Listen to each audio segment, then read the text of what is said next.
ماحول کے زہریلے اثرات تعلیم گاہوں میں، چاہے وہ اسکول و کالج کی شکل میں ہوں یا بڑے اداروں، وہاں نہ تو تربیت پر توجہ دی جاتی ہے اور نہ ہی ماحول پر۔ مردوں اور عورتوں کے درمیان اختلاط کا جو نتیجہ ہو سکتا ہے وہ وہاں نظر آتا ہے۔ غیر مردوں اور عورتوں سے جب بات چیت آگے بڑھ جاتی ہے تو پھر گھریلو زندگی میں دقتیں کھڑی ہو جاتی ہیں۔ شوہر کو اپنی بیوی کے بارے میں پتہ چلتا ہے تو وہ پریشان ہو جاتا ہے۔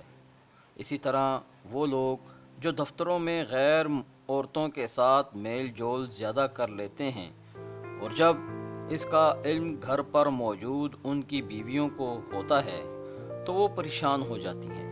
کئی بار طلاق تک نوبت آ جاتی ہے۔ ایسے واقعات اکا دکا پیش نہیں آ رہے ہیں، بلکہ اب اس طرح کے واقعات کثرت کے ساتھ رونما ہو رہے ہیں۔ شوہروں و بیویوں کے درمیان جب اعتماد ٹوٹ جاتا ہے تو پھر مشکل ہی سے واپس آتا ہے، ورنہ تو دونوں کے مابین ایک مستقل کڑواہٹ پیدا ہو جاتی ہے۔ لڑکیوں عورتوں پر نظر رکھنے کی ضرورت ہے۔ شوہروں کو چاہیے کہ وہ اپنی بیویوں کو تنہا خریداری کے لیے نہ بھیجیں۔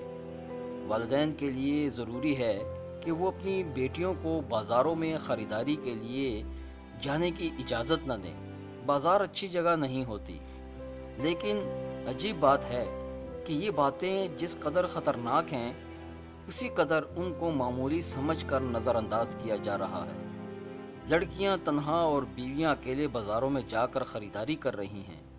بعض دکانداروں کی نظریں پاک نہیں ہوتیں اور وہ مختلف ہتھ کنڈے استعمال کر کے عورتوں کو بہلانے پھسلانے کی کوشش کرتے ہیں۔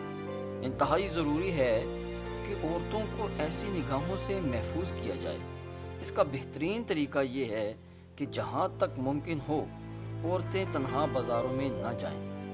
بیاہ شادیوں میں خصوصیت کے ساتھ عورتوں کا الگ انتظام کرنا اس لیے بھی ضروری ہے کہ اس موقع پر عورتیں اچھے لباس پہنتی ہیں اور میک اپ وغیرہ بھی کیے ہوئے ہوتی ہیں۔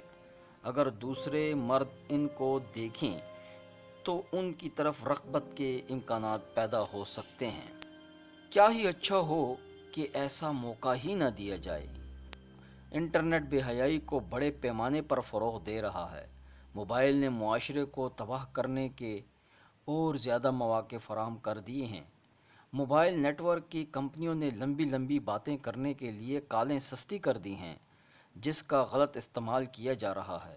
ان تمام حالات سے واقفیت ضروری ہے تاکہ بروقت چوکنا ہو کر اپنے گھر کے ماحول کو درست رکھا جا سکے اور اپنے بچوں کو صحیح تربیت دی جا سکے۔